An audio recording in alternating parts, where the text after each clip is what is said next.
नमस्कार, मैं श्वेता आपका स्वागत करती हूं आपके अपने चैनल द इंडिया मूव्स पर।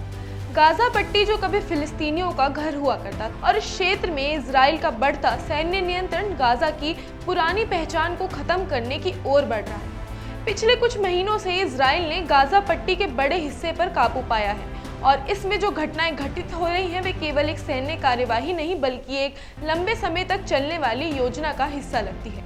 2023 के अक्टूबर में हमास के हमले के बाद इजराइल ने गाजा में अपनी सैन्य उपस्थिति बढ़ा दी और दावा किया कि ये कार्यवाही अस्थायी है जिसका उद्देश्य बंधक बनाए गए नागरिकों को सुरक्षित निकालना है। लेकिन विशेषज्ञों का मानना है कि ये सिर्फ एक शुरुआत हो सकती है और इजराइल गाजा में अपनी सुरक्षा की दीर्घकालिक रणनीति तैयार कर रहा है। इजरायली सेना ने गाजा के बड़े हिस्से को पूरी तरह से ध्वस्त कर दिया है। फिलिस्तीनी घरों, खेतों और बुनियादी ढांचों को पूरी तरह से नष्ट कर दिया गया है, जिससे गाजा में जीवन यापन बेहद मुश्किल हो गया है। इस सबका मुख्य उद्देश्य हमास को कमजोर करना और यह सुनिश्चित करना कि हमास के खिलाफ युद्ध पूरी तरह से सफल हो सके।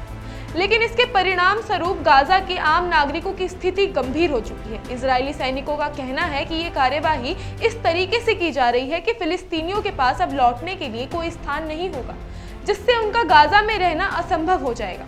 इसके साथ ही इजराइल ने गाजा में एक सैन्य बफर जोन बनाने की योजना बनाई है जो पिछले दिनों 2 गुना हो चुका है। इजराइल का दावा है कि यह जोन हमास की गतिविधियों को नियंत्रित करने के लिए जरूरी है। इसके साथ ही इजराइल ने गाजा के कुछ हिस्से में सैन्य चौकियां भी स्थापित की हैं।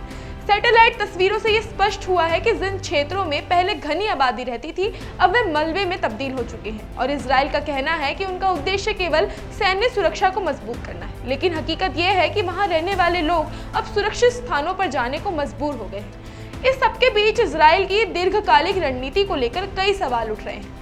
इजरायली प्रधानमंत्री बेंजामिन नेतन्याहू ने यह बयान दिया था कि हमास को हराने के बाद इजराइल गाजा को छोड़ देगा, लेकिन गाजा की सुरक्षा का जिम्मा इजराइल पर रहेगा। इसका मतलब है कि इजरायली सेना गाजा में स्थायी रूप से मौजूद रहेगी और गाजा की सुरक्षा इजराइल के हाथों में रहेगी। इससे एक नया सवाल उठता है कि क्या इजराइल वास्तव में गाजा को खाली कराकर उसे फिर से विकसित करने की योजना बना रहा है, जैसा कि अमेरिकी राष्ट्रपति डोनाल्ड ट्रंप ने प्रस्तावित किया था। हालांकि इस प्रस्ताव को फिलिस्तीनियों और अरब देशों ने सिरे नकार दिया था। गाजा में इस समय बचे हुए 22 लाख लोग अब छोटे छोटे क्षेत्रों में सिमट कर रह गए हैं और धीरे धीरे गाजा के दक्षिणी हिस्से से उत्तर की ओर धकेले जा रहे हैं।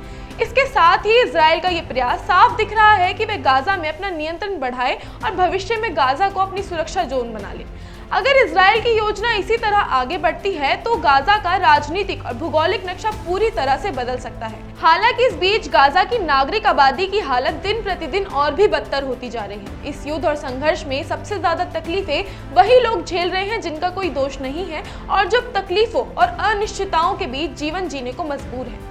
गाजा के लोग जो उम्मीद करते हैं वे केवल सुरक्षित भविष्य और शांति है, लेकिन वर्तमान स्थिति में ये सपना धीरे धीरे दूर होता जा रहा है। इजराइल का ये सैन्य अभियान कितना सफल होगा ये भविष्य ही बताएगा, लेकिन फिलहाल गाजा के नागरिकों की हालत बेहद मुश्किल हो चुकी है और उनकी तकलीफों के बीच उनके लिए राहत की कोई उम्मीद नजर नहीं आ रही है। आज के लिए इतना ही। ऐसी ही देश दुनिया की ताजा अपडेट्स के लिए देखते रहें आपका अपना चैनल द इंडिया मूव्स।